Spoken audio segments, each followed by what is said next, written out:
Well, thank you everyone for joining us this evening. I'm Lisa Costello, the gallery director here at Parkland College, and I'm broadcasting from Gertz Gallery. Patrick Earl Hammy is joining us, as well as our artist and guest speaker, Kumasi J. Barnett. Tonight's lecture, along with Gertz Gallery, is co-sponsored by the Black on Black on Black lecture series, Krannert Art Museum, and the School of Art and Design, College of Fine and Applied Arts at the University of Illinois. I've certainly enjoyed collaborating with all of them. Before we get started, I'd like to thank some folks and our donors for their tremendous support, including the Gertz Gallery Advisory Board, Parkland College Administration, Donna Highland Gertz, for whom the gallery is named, and her husband, Fred. And I'd also like to recognize the Illinois Arts Council, a state agency, for their continued support that Gertz Gallery receives through grant funding. It allows us to do events like these that are free and open to the public and provides honorariums for artists and musicians. I'd also like to thank Paula McCarty for her help as the exhibitions coordinator, and Cindy Smith, who is helping tonight with our virtual technology. Thank you everyone for all of your support and assistance. Gertz Gallery serves as a platform to exhibit contemporary art. In addition, we are a learning laboratory for our students. Therefore, it is critical we exhibit and host programming that features professional artists so that faculty can use the gallery as an instructional resource, and our students and community can experience the artwork in person and hear artists speak about their process, career, and artistic journey. We bring to our campus artists and creators from all over the country with individual perspectives and varying materials and art forms so that we may gain new experience and insight. The current exhibition, In Blackest Shade and Darkest Light, serves as a perfect example of these efforts. This exhibit, guest curated by University of Illinois Associate Professor and Chair of Studio Arts, Patrick Earl Hammy, features 7 nationally recognized artists, including Hammy, and is open through Saturday, February 18th. The exhibition centers around drawing, but it is non-traditional and innovative in its use of media, process, and subject matter. So it's got a lot of amazing things to see if you haven't visited yet. In addition to Patrick Earl Hammy and Kumasi J. Barnett, the exhibition includes work by William Downs, Kenyatta Forbes, Robert Pruitt, Stacy Robinson, and Charles Edward Williams. If you haven't already, I hope you can visit. The show takes inspiration from DC Green Lantern Corps' oath, "In brightest day and blackest night, no evil shall escape my sight. Let those who worship evil's might beware my power, Green Lantern's light." So a couple of things before we get started. The catalog has been printed and it's available in the gallery. I should have shown one to you, but I'll try to get one for you later. They are free to students, faculty, staff, and donors, and it's available to the public for a nominal fee. We've had a lot of outstanding programming in tandem with this exhibition, including visiting artist William Downs, who stayed for about a week to install his artwork and gave several drawing demonstrations, and an amazing lecture by Patrick Earl Hammy. The reception last semester included music by participating artist and DJ Stacy Robinson, who also is on faculty in the Art and Design Department at UIUC. And he will be speaking about his work on Thursday, February 2nd at 10:45 in the William M. Starkle Planetarium at Parkland College. And then at noon, we're going to kind of mosey over to the Gertz Gallery, and we're going to hang out with both Stacy and Patrick. This event is co-sponsored by the Black History Month Committee at Parkland College and is free and open to the public, and no registration is necessary. You can just show up to the planetarium. Just a little plug for our upcoming event for this exhibition. As this is a webinar, we can't hear you or see you, but if you do have any questions, please ask it in the Q&A or any kind of comments, and I'll do my best to serve as moderator. In an earlier meeting, Kumasi indicated that he loves questions, so I hope that you'll share yours with us. I'm honored to have Kumasi J. Barnett here to share his work with us. Patrick Earl Hammy is going to introduce him. Both artists are extremely busy and talented, and I appreciate how generous they have been with their time and their energy. So thank you for joining us this evening, and I'm going to hand it over to you, Patrick. Thank you. Thank you, Lisa. Thank you, Gertz Gallery. So very happy to be collaborating as well. Thank you so much for trusting me and all of the artists with showing in your space and sharing with the community. Thank you so much, Kumasi, for being part of this show and bringing your amazing art and thoughtfulness and imagination to our community here in Champaign-Urbana. And so, yeah, with that, I'd love to introduce Kumasi and share a little bit about him.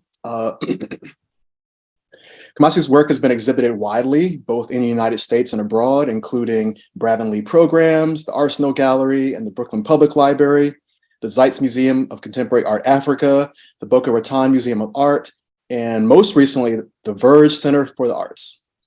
Barnett's work has been featured in Art Forum, Vibe, Hyperallergic, Amo, Huffington Post, and The Guardian, among many others. The work that he's included in Blackest Shade and Darkest Light are from a series of 100 hand-painted comic book works pinned up in their clear plastic sleeves.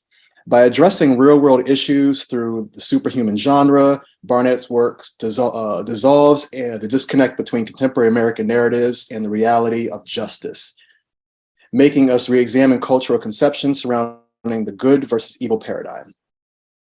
Barnett received his MFA from the Ohio State University, lives and works in Baltimore, Maryland, and is represented by Lowell Ryan Projects in Los Angeles.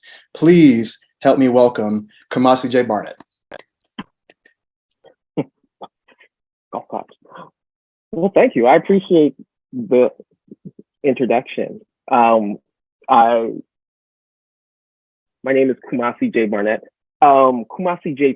Barnett is actually my full name because my father doesn't believe we needed middle names, so I have a middle initial with a period behind it. That's just a thing I like to say because it is my full name and it really is important. So what I'll do is I'll start from the beginning and then I'll jump around, and if anyone has questions, I am here for questions at the end. You can ask personal questions, be as selfish as you could possibly be. All right, so how it came about. This work right here are comics, and they are comics appropriated from my own collection, and they've been altered and improved and painted upon. And when they are painted, I change as little as possible to create a new narrative. I try to make these fantasies into true stories. I turn superhero genre comic book people into real stories, real people. So what you see is Spider-Man becoming the amazing black man. You see Hulk, Thor, Superman becoming policeman, the thug, racist comics coming from Action Comics, the Fantastic Four, the New Democrat, all coming out of these original comics. And how it began was in 2015. Freddie Gray died in the back of a police van on the way to being arrested downtown. And I'm from Baltimore, and that's where it happened. And during that uprising, I had a real feeling of powerlessness. Like, I was living in New York at the time. I was living in Brooklyn, and I was working as an artist. I was trained as an abstract artist, and I was working with abstract work and abstract ideas. And I couldn't really go to where things were happening because it felt like carpetbagging from New York to come down with people who I know were there. My father lives 5-10 minutes away from where a lot of things were happening. And I was looking for a way to express what I was feeling, and I couldn't find that way through abstraction. It just didn't say what I needed it to say. So I looked for a different way. And I looked for something that could speak to my voice because every artist I know is doing multiple things at the same time. What I found was in the back of my closet were comics stored in boxes that I hadn't touched in years, things that were value to me, things that were important to me, things that I had a hard time destroying or changing. And I found a part of my youth. I found nostalgia. I found memory. I found history. I found like happiness. I learned how to read through comic books, and I found that there. And then I had these things, but I still was doing my abstract work, and it had to make its way out of the studio. So that summer, I had a show in Brooklyn at Sulphur Bath Studios, and I brought my abstract work, the work I've been working on since before grad school, different than what I was doing before grad school, before I got my MFA, and then changed and had a very specific art historical bent. And I brought it, and I brought these comics at the same time. So the first 13 I brought at the same time, not intending to put it out, but I had them, and I put them on the floor, and I looked at them, and a friend of mine came over and said, "What's that?" I was like, "I don't know. Maybe it's something, maybe it isn't." He was like, "Hey, you should just put it up on the wall." And so I put them on the wall, and that was the biggest step. It was just a little bit of feedback. The idea was, no one will see this. You know, no one will see this. It's a fight between selves. It's who I think of myself as an artist in my mind and everything else. And that was the start.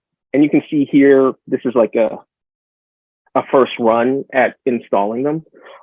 It's before I even, before we even set up the wall correctly. So it's just a dry run. It's not even, the wall isn't painted, the holes aren't covered. It's just the beginning. And I don't even have good images from this time because it was so new and it was so, maybe it's not going to happen. But it did happen. And it's important because what I do is I take these comics, I change as little as possible to make them true, to make an actual story. And some are instantaneous. Some I see a cover, I know exactly what it is. I know what I'm going to do. I need to get this out. And some are an idea looking for an issue of a comic book. I've owned so many that they pop to mind of what it is and what I want to do with each one of them.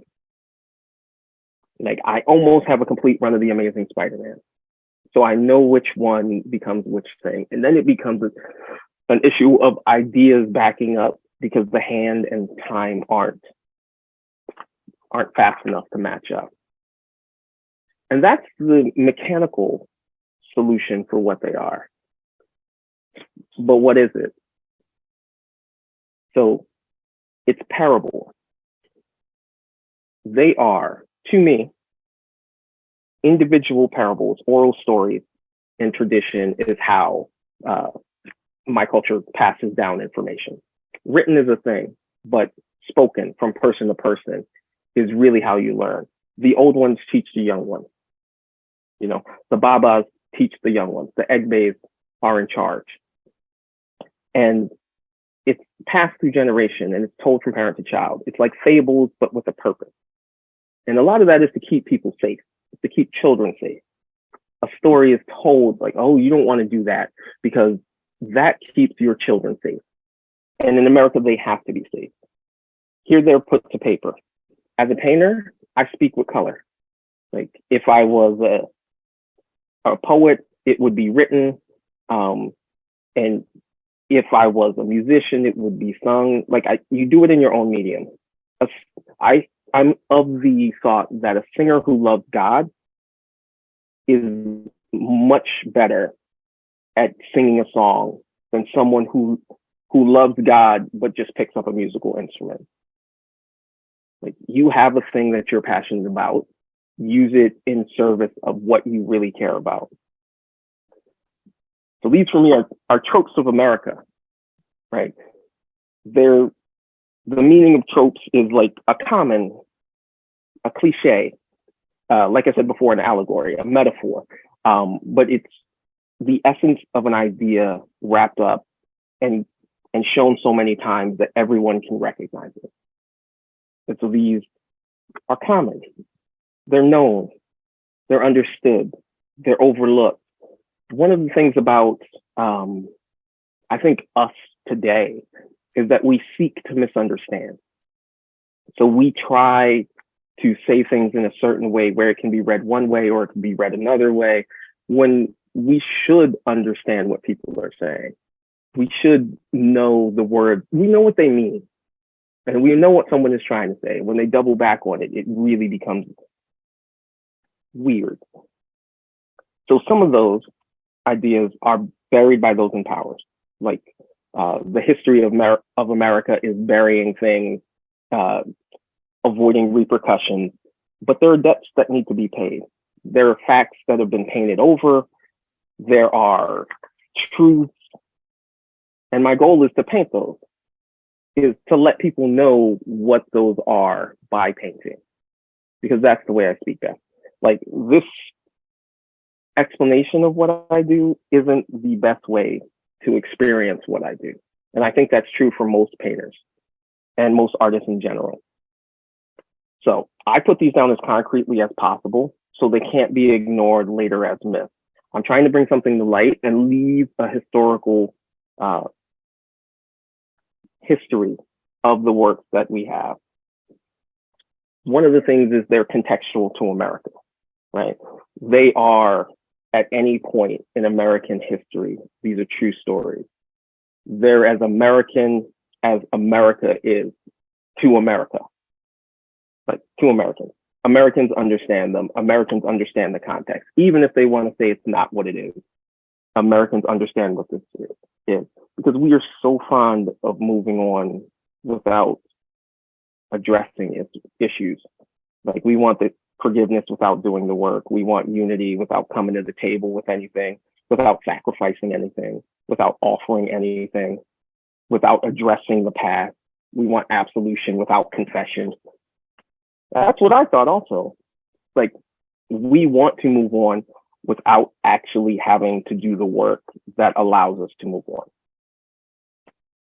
But lately, I've been thinking, like, more along the side that I could be trying to witness what is happening in this moment right here.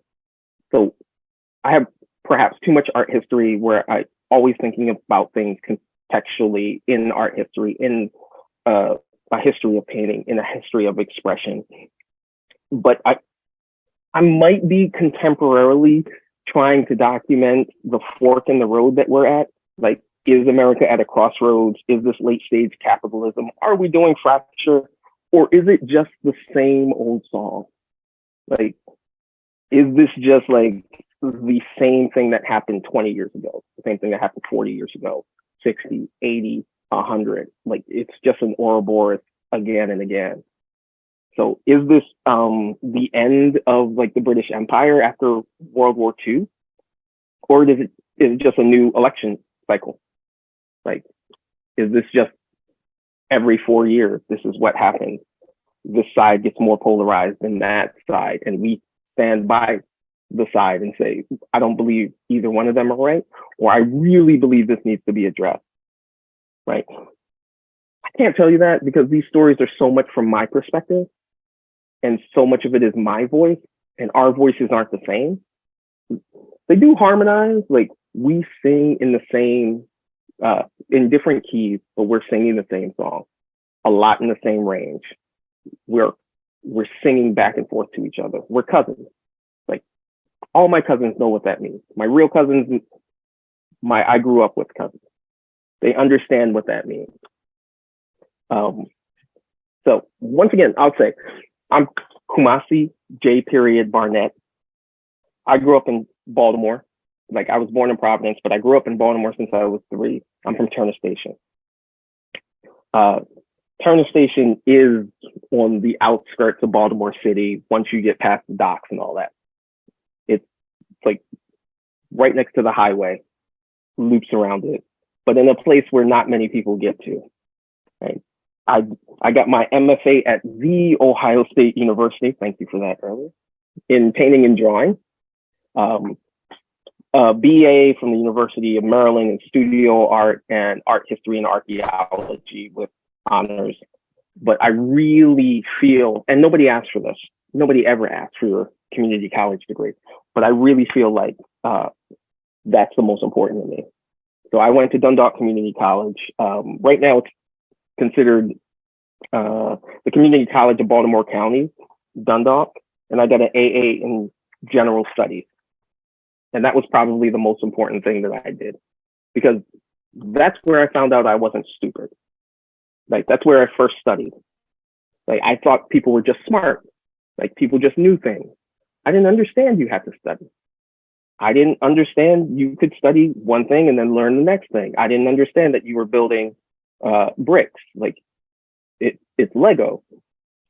So I was there. I had a teacher who had seen something in me and had said something and recommended me for the Honor Society in math, which is what I would do if I wasn't an artist. And that literally changed what I decided to do. So after DCC, I worked for almost 10 years. Even with that change, I worked for like 8 or 9 years, made great money. It's awesome. Everything was more expensive. My car got better. My apartment got better. My food got better, but it was still the same food. I was making $15 peanut butter and jelly sandwiches until I was at work and I came out and I was working at someone's house. And this gentleman said, oh, you work here? And I'm like, yeah. You're manager here? Oh, yeah. You have 2 people in you? Yeah, we 2 people I train. Oh, you just have to do this for another 20 years. You're all set. And that was the day I decided I had to quit. So that idea of what you're going to do for the rest of your life made me reevaluate what I'm doing. Like, for people who are in college, either in Parkland or Champaign, like, you have so much time ahead of you. You have another decade before you even have to get there. You have 2 more years of school, 1 more year of school, 5, 6 more years of school. If you can't answer what you want to do with the rest of your life, it's fine. Keep asking what you want to do. Keep exploring what you need to do. Keep exploring what you don't like to do. Like, I have a reason for being. Like, I have a reason for doing, and it is painting. Other people, it's art. It's painting for me. It's something that makes me content. It's something that I explore. It's a struggle that is enjoyable. Like, it is something that I will do no matter what else I do. My contentment comes from it. It's not always fun. You fail, but in a good way. I can do it forever. I can survive art. I can survive doing art. I cannot survive if without painting. So right now, I can work any job because this is what I do. And this is who I define myself as. And also, I can change my mind anytime. I reserve the right to change my mind. For me, success is in that contentment. It's what I'll build over a lifetime. It's being with and around people I like, doing what I love. Normal stuff, normal stuff about what I do and what I enjoy. For the people who are here, I would say to build your own version of what success is. Try not to be judged. Revisit your core motivations. It's a process that needs to be repeated. Something that you need to define and redefine for yourself. If you love money, you should go into banking. If you love power, you should go into Congress. But ask yourself why. Do you need to be stable? Why do you need it? Is it to keep up with others? Cool. Keep up with others. Is it to prove your value? Prove your value. Is it to prove others wrong? Prove them wrong. As long as you know that, and you're willing to come back, and you're willing to revise it, and you're willing to be there for that. That's the most important thing. So in each one of these comics, I like to think of it as a story. As like each one of these is a single and consistent story. Each one of these tells you a whole story in each one of these images. Because to me, they're no longer comics. To me, they're paintings. And every painting tells you a story. Painting is a series of color manipulations that talks through history, right? The previous way of painting talks to the next way that we paint, talks to the next way that we paint. And it talks consistently to each individual time. And the question is, what is it that you want to do with what you paint? What I want to do is I want to create individual images that have an entire history inside of them. I'm creating infinities, specific moments that resonate with people when they see them. I will never tell you what any individual painting means because you know what the paintings mean. I don't have to illustrate that. I don't have to explain what each little piece means for each person. What I do want to do is I want to create enough stories that individually you see an entire story, but in a group, as you see more of them, it gets more and more concrete. So together, they tell a bigger story. The beauty of infinities is that you can actually multiply infinities by infinities, and you can get a larger infinity. I love that. And that's part of what I want to do, part of what I want to say. It's part of what I think is important in art. It's stories individually that are contextual to art history, contextual to our time, specific to America, specific to Black people, because that's who I can speak for, specifically Black men, because that's what I am. So telling other people's stories involves a little bit of me understanding it from their perspective, through their voice, or understanding it from my perspective and showing them what we see. I mean, for me, it's what I will be doing, whether or not I'm doing anything in 20, 30, 40 years. I'm very excited because comics are what I learned to read on, but they are also diverse in terms of their illustration style. So some are painted, some are drawn, but each one is individual. With that, I would say, do the thing that is most important to everyone. I will definitely do what is best for me. I am incredibly selfish. And if I could give any advice, I would say exercise. Please. You'll thank me in like 50 years. That is, I would love to open it up for questions if people have questions, or we can dive more in depth on any specific issues. Thank you for your comments about your degree from BCCC and the role of the community college in helping you find your way. Important for people of all levels to hear, I think. And it's interesting for me because I didn't really realize that you had gone to school and then worked for 10 years. So we do have a lot of people at our college that come back, and take art classes, like they've had a career in something and they want to make a switch. So that's interesting to think about it from all of those different levels. Thanks, Peg, for that comment. Yeah, Jason, I'd love to speak on that because I barely got out of high school. And I realize now it's because I never wanted to be there. It felt like I was trapped. And BCCC, well, I still call it DCC because that's what it was when I went there, was probably the most important academic step.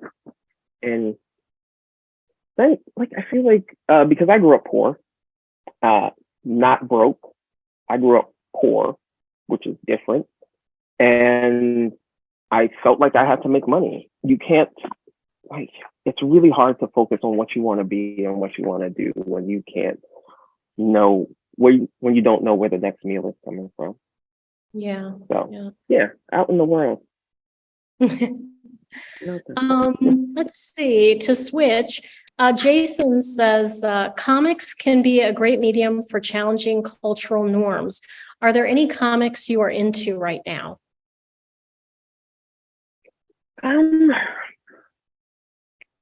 So it depends. Like, Harlan County was pretty good recently. Black Hammer was pretty good when it came out. It's really hard because they're really good comics. They seem to be better in graphic novels as they are now. And a lot of the better comics are meta comics. So they're commenting on the history of comics at the same time that they're telling a story, which can be great, but like it can also just be for other comic book people. And comic books don't hold up. Like, don't go back and read comic books that you read before. They don't hold up. That's interesting. I just have a personal thing, because when I looked at your work and I was thinking, I gave quite a lot of tours of this show. So I was kind of preparing myself and how I was thinking about how I absorbed the work. And with your work, I really thought about this, kind of silly because I don't have a background with comic books very much. But when I was a kid, my grandmother gave me these Alexander dolls. I don't know if you're familiar with those. But anyway, they're kind of these weird dolls, and they each represented, they were little girls, and they each represented a country. And so, I grew up, it was very nice that my grandmother bought me those, and I saved them and I put them in a closet, kind of like you or whatever, thought of them as being precious and saved them, brought them out. And when I came back, from grad school and everything, and I was kind of cleaning out my closet at my parents' house, it was interesting to see those again and think about, when I looked at them, I thought, wow, there were so many things that were great about these dolls, but also now looking at them, I think about how they exotify other cultures, because each one represented, like, I had Miss Holland and I had Miss Spain, and they were dressed in like traditional clothes. And so, I thought, oh, that's really exotifying another culture.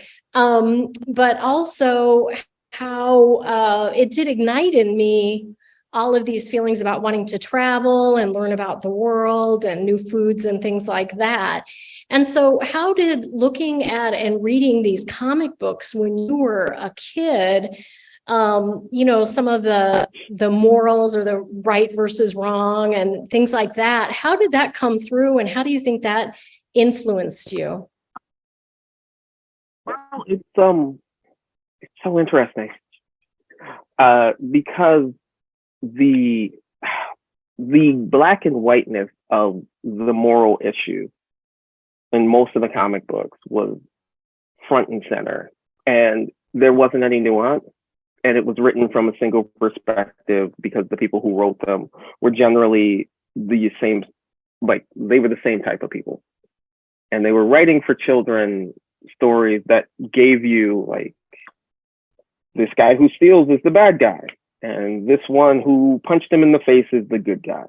And that's the end of that. And when I started reading comics, it was purely for the art, and it was purely from panel to panel. And I didn't realize, like, have you ever read a book and disagreed with the book in the middle of the book? Like, that's what reading comics was for me a lot. Like, well, that's not going to happen. That's stupid. That's ridiculous. I don't like that. But the art on this is great. So my experience with it is sort of like the dolls you have. Partially when I was growing up, it was one way because, Superman and Batman punching a robber in the face seemed a lot like the cops who were around the neighborhood who didn't live there. Well, yeah, that seems weird. But the art on this one is amazing. And Spider-Man was much more of a nerdy guy who was broke all the time, who couldn't get a win. And the news hated him and the cops hated him and his life was in shambles. That made more sense. Yeah. Yeah. Let's see. Another comment. This is very radical art. I love it. Thank you. How is it generally received? How does the larger social world inform your art? So I love it because it is either received really well when I'm there, because it's really hard to tell someone to their face you hate everything that they do. So if I'm there, it's received either really well or people aren't talking to me, which is hard because I'm built for that conversation. I want that conversation. In a wider context, some people are really skeptical of it because what it does is it tricks you. You see this bit of nostalgia, you see this bit of pop culture. And now that the movies are out, everyone understands what it is. It's not as insular as it was before. And so they're drawn to it. And it's sort of oh, this is neat. Oh, I feel a certain way. And it can either be a great feeling or it can be a weird feeling, which is incredible for me. And yeah, I want social, political, historical conversations about what we are and who we are. And I speak to that in the terms of Americanism because, like, I know America more than the other countries I've been to. Like, I understand it. Yeah. Let's see. I don't have a question, but I love that you do Marvel comic paintings. Spider-Man is my favorite, and I love that you can tell your story through that. That was Aspen. And then Denise says, with your attachment to the comics, yeah, this is a question that I had too. With your attachments to the comics, how do you feel about painting on these? How have you purchased comics so you did not have to paint on the ones that you grew up with? And then she said, I appreciate you talked about the fact that you learned to read with comics. So yeah, very interesting. Yeah, learn to read with whatever you enjoy reading. Sci-fi, romance, comic books, whatever gets you reading, read that. Don't listen to people who say, oh, that's not real. Read with whatever you enjoy reading, because you'll get to the stuff that you don't enjoy later. You know, it hurt at first, and it was a series of letting go. But also, like, collectors know there's always another thing to collect. So letting go of the impulse to collect things and just hoard them is really important for me. So they were in my closet doing nothing for like 10 years. And they only made it to my closet because my mom started giving them away to kids in the neighborhood. So I had to go back to her house and get them. And now they are at least doing something. Mm-hmm. Because while they are important and nostalgic to me, they are not precious. I can get all of them up for anyone again. So yeah. It's Marvel and DC. I was curious. That's funny. Your mom was giving them away to the kids in the neighborhood. One of the things that I thought about was when you're looking at the work and you're trying to figure out, like, how does it just speak to you and you think, oh, I'm going to do this or do that? Or do you use tracing paper, or do you scan them and put them in the computer and I don't think you do that, but what is your process for when you get started to actually painting on these? Is it just, I'm just going to do this, or do you think about it? How does that work, your process? So for the most part, it works different ways. But if I see one and I know exactly what this is, like, I know exactly what this story is, the cover is wrong, I know what it is. Like, I could start that right away. but there's also an uncomfortable amount of times where I'm just staring at a cover and I'm like, I know there's something here and there's something I'm missing. And what is it? And this.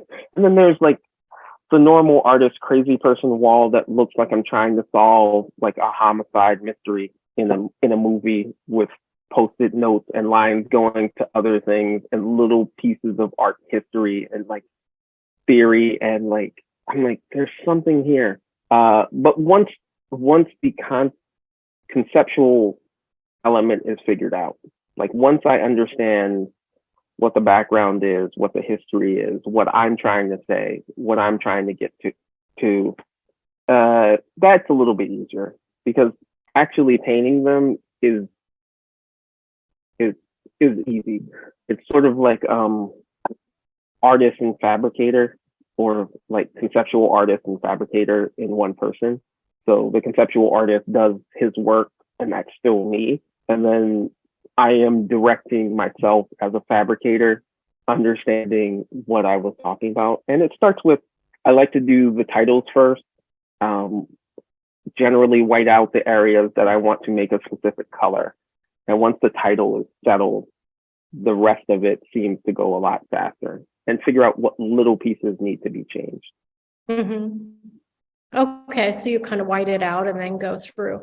Because I was looking at it and the way that you do it is really interesting. I mean, so it looks like and sometimes you are using almost like whiteout, it's just like really kind of rough. And then other ways it's very where, it kind of fools your eye. You really have to look in there. So it was interesting when I was giving tours, how people would respond to these. At first, they thought that you had done the whole cover. And then, they'd look at it more closely and then they'd be like, oh my God, those are actual, originals. And so it was interesting to see how people responded to that, talking about the preciousness and things like that. And that's the fun part of comics being so different, like each individual issue being so different, is I can't really approach each one the same way. And working with abstraction, I had to, every 3 or 4 years, I had to reinvent the method that I made things, not necessarily the conceptual idea that I was behind, because it just, like, you just get good at it. And, pretending I can't paint it anymore so it looks rough isn't, I don't know, that's not me. Yeah. And I love how you spoke about how each one is its own work, because I think that was something that really spoke to me about it. Each one I could see as an individual work.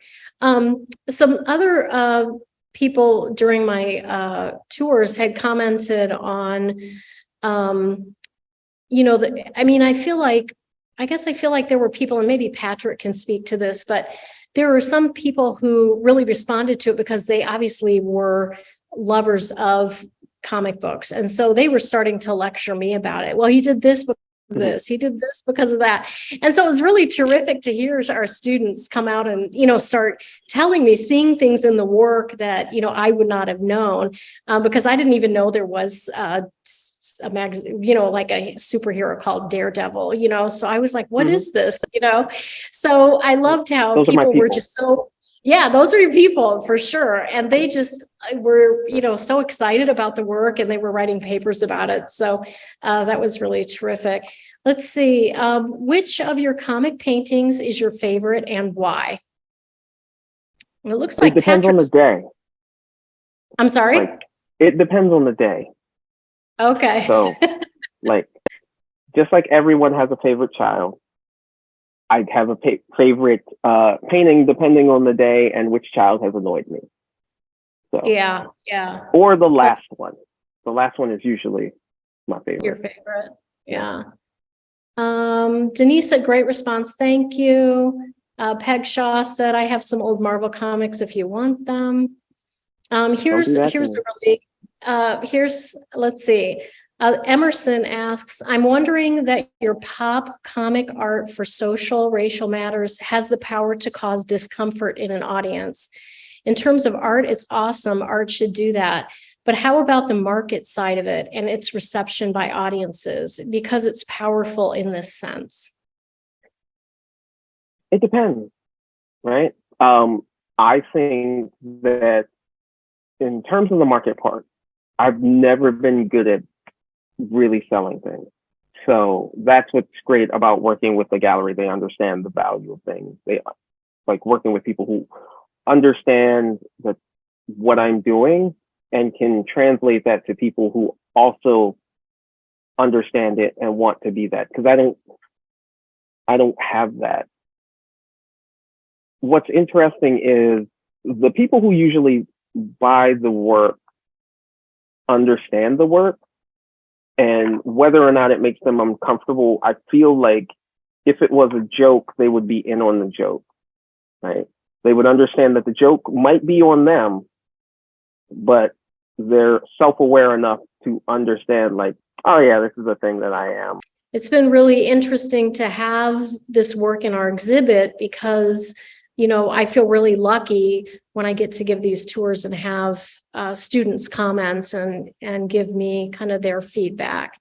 I don't know, Patrick, if you want to talk a little bit. Yeah, something I was really excited about to talk with him about here, but also one reason that really excited me about his work is, his work, it's timely in that it can speak to the right now, but the ways that his work taps into American history. I mean, these comics are a form of archive, right? And they are made in the now or recent history, and they may point to things that we are contemporarily considering and thinking about and experiencing and living through, but they also reveal the parallel histories of the time in which the books were made, right? Some of these books are pointing back to the 60s, the 70s, the 50s, the 40s, and unfortunately, a lot of these histories were the same. A lot of these circumstances were the same, and so they pull on that parallel. They point to the then, and they kind of tie us to the now, and I really find that exciting. Yeah. I want to jump in there before we wrap things up. I had a question. I kind of just broached it with Lisa and the group here, but I'm really excited about how your work, of course, is timely and it speaks to the right now, and it's made in recent history of your life that making these paintings, but they tap so well into American history and them as an archive, as you were speaking about earlier. And unfortunately, tie us right back to these same type of parallel experiences and tragedies and realities that were happening then. And so I just wanted to give you space, maybe if you want to share a little bit more about how you're thinking about the now, but also the then, and how those connect. Yeah, I think the problem is the now keeps happening to be the then. So it's then, it's now, it's then, it's now, but it's always happening. Like the problem is when I paint something that I feel is contextual to right this moment, I can find the historical equivalent to it very easily. And so when I'm painting a moment that happened 30 years ago, I can find the now in that moment. And it's really interesting when it's something good, but like, I think we need to understand why we keep doing the things that we're doing. Here, America here, because other places have other problems that I'm not intimately acquainted with, I should say. I know them, they rhyme, but like I not intimately, because when I was in what is that place called? When I was in Denmark, there was not Black racism. But when I was in Germany, they treated me very different until the moment they noticed I had an American accent. Mm. And what I found in Denmark was there were immigrants from, I think it was, I don't know where they were from, that they had some sort of thing similar to what we had. And when I was in Germany, it was African immigrants. And while I was treated well, I was like, this is the same stuff that we talk about. And, I want to talk about it loud. Yeah, absolutely. As you were describing that kind of continuum, it makes me think of kind of a medium parallel in the reboot, or the, going back to issue 1 and starting the story over again. Yeah. Yeah. Yeah. Yeah. And what is that term when they do the reboot and then they retell the story and they bend it just enough so it wasn't as negative as it was before? They retcon. Retcon. Yep. So yeah, so they're gonna retcon this one specific thing that was very important to the character, but now now we understand it's extremely racist. Yeah. The thing is, I have a friend and colleague, I think, that's in the chat, where I mentioned retcon I think a couple of weeks ago, and just to unpack that for other people who aren't comic nerds like us, it's like retroactive canonize. So taking the canon and retroactively fixing things or changing things. Yeah. Well, the thing that gets me all the time when people retcon something and they're like, well, it was a different time. No, there were abolitionists when slavery was around. There were people who were telling you it was wrong. Mm-hmm. You decided you didn't want to do the work because it slightly impacted how you were, like, you lived in the world. Yeah. Well, Patrick, that's on you. Oh, sorry. I mean, Patrick had been talking to me a little bit about the history of Superman and some of the kind of racist tropes that are within it. And so I was watching a documentary the other day about comics and racism. And it was really interesting to, learn that there wasn't any real Black characters or superheroes until like 1970. And I was kind of shocked that that happened so late. But the other thing was just how there was so much racism embedded with World War II and the Japanese. And so it was really fascinating to me to see that, because when I think of comics, sorry, you guys, but I think more like of, Snoopy and, things like that. And so I wasn't really looking at these kind of comics in that way. So it's a very interesting and rich history that's happening with comics. And it's wonderful to see how you're adding to that, by taking these and reinterpreting them and, putting this, kind of iconic figure with a hoodie in all of these kinds of works. I don't know if anyone's really talked about that specific character. I don't think we talked about that, but can you talk a little bit more about your hooded figure that's in there, that's in a lot of your paintings? Well, I like to think of him as an everyman, like in every Black man where we can put ourselves into that situation. Sometimes I get excited because I think about him as all of the House of Representatives, or was it the Senate, where all of the members of the Black Caucus wore a hoodie on the floor, and that gave me mixed feelings. But but what I think is really interesting is so much art history, and so much I think of myself as like an abstract artist and a conceptual artist, that when the comics come into it, it's like my personal life invading my work life. Because characters like Captain America is known for punching a Nazi in the face. And right now, neo-Nazis think of him as their hero and their idol. And characters like the Punisher are lauded by the police when it's just a character viciously murdering people that they don't agree with. So like the history of the characters throughout time, and especially Superman, created by two Jewish comic creators, as an alien who wasn't really from here. Like, there's so much in there that people want to ignore because they just want to fly and be strong. Yeah. Well, I'm not sure I have anything else. I'm not sure if anybody else has any other questions. I had a question for you, and I lost my train of thought in that last one. Let me see if I can think about it.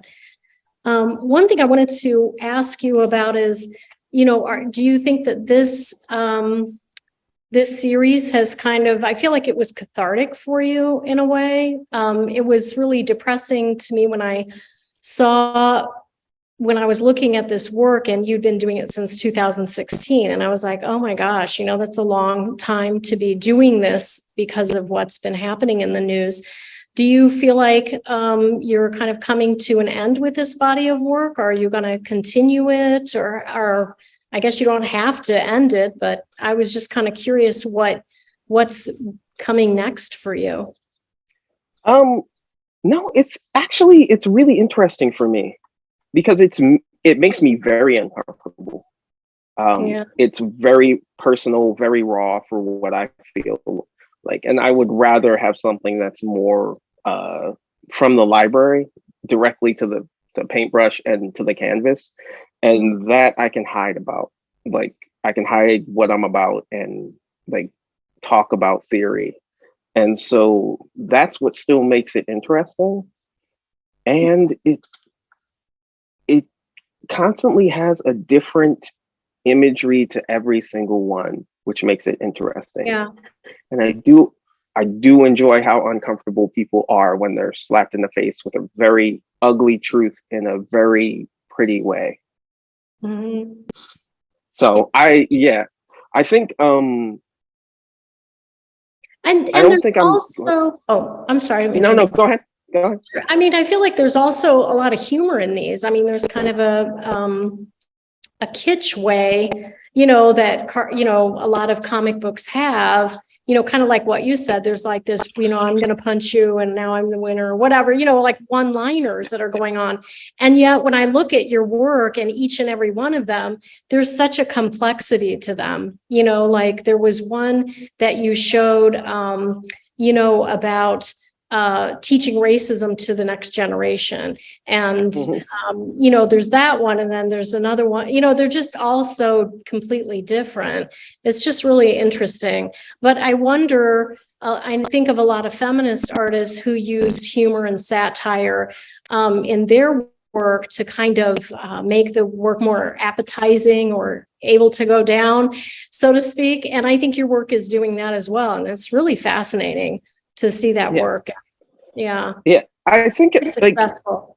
Especially with the one that you're talking about, if you strip the humor from it, it still has that image of handing racism down to the next generation. And one of the things I become acutely aware of is that when you aren't there or when time has happened, people don't understand your satire, your sarcasm, and your humor. They just see the image. Yeah. And like, so like, I think the humor, like, that's all me. I'm there with you. But like, I really enjoy that it's the humor. And if you take all the humor out of it, it's really like, oh no, this is the thing. So it works. Yeah, and it's very painful. I mean, when you think about what started this whole series, the death of, Freddie. So I think and then it continues, that we know that kind of story over and over again. So it's, in that way, it's really in terms of painting them, I don't think in the future, I don't think I can't see stopping to paint them, but I can see stopping the act of allowing people to own them. Because the collector comes back. So like I might have a whole show of them, but only 10 of them are allowed to leave me. Yeah. That's hard. I have a background in metalsmithing, and that's always a difficult thing to let go of your work.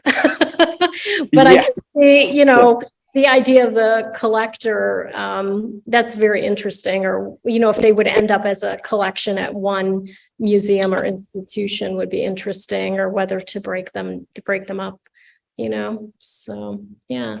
Well, it's about 7:04. I don't see any additional questions. Oops. Someone did have it just pop up. Have you ever considered another medium for visual art other than painting, or to mix with painting? So yeah, I've done some sculpture. Like, well, I've done a bunch of things. I did performance art. I did sculpture, uh, specifically some sand casting, which was really interesting, with some bronze, sculptural, performance art. Don't like being the center of attention. Um, yeah. So I've done all of them, but the thing that I've learned is that no matter what else I do, I will still be painting. Like, so if I'm if I was to do metalsmithing, I would still go home and like paint in the evening. So I might as well do that. Right, right. Yeah. Yeah.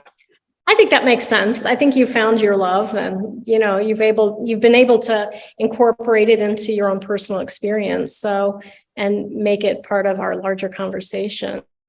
Well, thank you very much. I really appreciate you taking the time to talk to us and being so honest and, really addressing a lot of different issues in your work. I really appreciate you